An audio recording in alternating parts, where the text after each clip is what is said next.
Hey, welcome to World Entertainment, and we have official confirmation that Monarch Legacy of Monsters has been renewed for a season 2 at Apple TV. But not just that, there are going to be multiple spin-offs in the works as well. Now, we can probably thank Godzilla x Kong New Empire doing so well at the box office. Even though the critics hate it, the fans seem to enjoy it. There's a few who don't.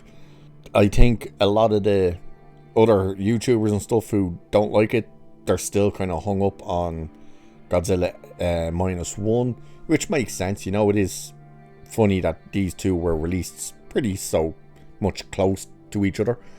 But the success, I was always saying, I felt like Godzilla x Kong will do really well because these movies do really well.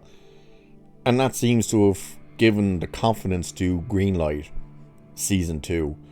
What the spin-offs are would be interesting as well. But we'll have a look at this. So this broke on Variety, of all places. But it says, Monarch Legacy of Monsters has been renewed for season 2 at Apple TV, Variety has learned.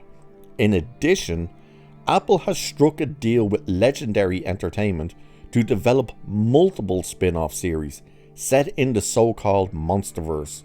Exact plot details for the spin-offs are being kept under wraps. Monarch Legacy of Monsters has left an indelible imprint on the hearts, minds and imaginations of audiences around the world, led by the brilliance of Chris, Matt, Kurt, Wyatt and the incredibly gifted, talented cast and creative team, said Morgan Wandel, head of international development for Apple TV. And he also said, we couldn't be more excited for viewers to not only have the chance to experience even more thrills in season 2, but to embark on epic new journeys in the franchise as we expand Legendary's Monsterverse.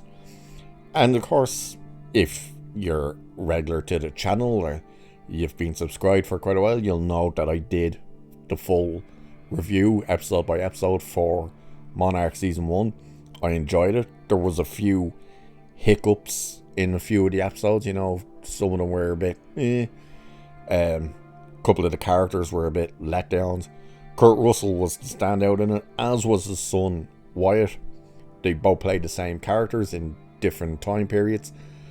And of course it ended in a way of, you were wondering, well, if it's set in 2015, that's the primary timeline in Monarch season 1 was 2015, right after Godzilla's arrival in Godzilla 2014, the movie. And you were wondering, how could they get Kurt Russell's character into the movies? And then you find out when he gets stuck in the, it's not the Hollow Earth. We thought it was the Hollow Earth, but it's actually not. It's in between our Earth and the Hollow Earth. It's almost like a purgatory, if you want, where time basically stands still. If you're down there for 15 minutes, like a year could pass. If you're down there for what you feel is 2 days, 15 years could pass. So that would be an easy way to explain how you could bring Kurt Russell into the Godzilla movies now. There's no talk yet, or at least no indication of exactly what, where and how they are doing season 2. There's no indication yet as to whether or not Kurt Russell and whatnot would be back. I don't see how you would bring Wyatt Russell back, because they pretty much wrapped up Kurt's story. He played the character of Shaw. The two of them did, young Shaw and older Shaw. The younger version, through the flashbacks, they kind of wrapped up that story. Yeah, I suppose you could go back and see him kind of being integrated into the timeline he came back into, because he got stuck down there. He thought he was only down there for a couple of days and 20 years had passed. So you could, they didn't really go through the full time period of him there. I suppose you could do that. be interesting. Could be interesting as a movie, actually, if you did the story with him and you could jump to normal Kurt Russell and then go back to younger Shaw and stuff. And the one thing is, will they take on board, from the sounds of some of the stuff they said, they will, some of the criticisms people had of the show. I don't think you really need the full cast back.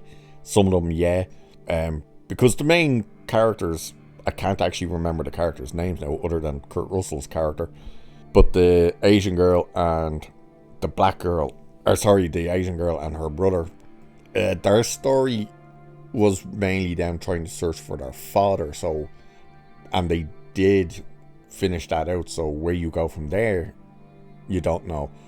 The black girl, whatever her character's name was, she's the girl who played Iris West in The Flash.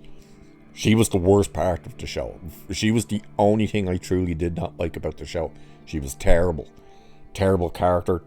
Terrible actress. She can't act. Give me a season 2 without her. I'm happy about that. No problem there. But, of course, the Monsterverse is now expanding even more. And again, the director of Godzilla Minus One, he got asked about this type of stuff and he said it was great. You know, the fact that we could have these humanized stories of Godzilla from Japan itself, the likes of Godzilla Minus One and Shin Godzilla and stuff, but then we could get the all-out action type of fun ones with these movies, and he thought that was a great idea. So let's hope they stick the landing with this one. And of course, I suppose spoiler if you haven't seen Monarch season 1, but they did tease at the end as well Kong. They were on Skull Island by the looks of it, and they were teasing Kong. So will Kong show up in season 2? Looking forward to finding that out as well. And hopefully there's a bit more Godzilla in the second season. I think that'll be one criticism they'll have to take on board. Even though they did clarify flat out that even though it's Godzilla will be in there, so it wasn't a Godzilla show. It was the Monarch. It was all about Monarch. But people still complain that, you know, they wanted Godzilla. So I wonder if they'll address that and put a bit more of Godzilla in there. And don't forget, it costs money to do it as well, because he looks as good in the show as he does in the movies. You know, they didn't cheap out on the special effects in anything in the show. So we'll have to wait and see exactly what we get and start hearing, you know, does it pick up exactly where season 1 left off? Are the cast coming back? Will Kurt Russell be brought back? Looking forward to finding more out about it, but the Monsterverse is expanding and looking forward to hearing what these other shows will be as well. It's just unfortunate that it's on Apple, but it is what it is. So with that, I'll leave it there for this one. So cheers, and I'll catch you in the next one.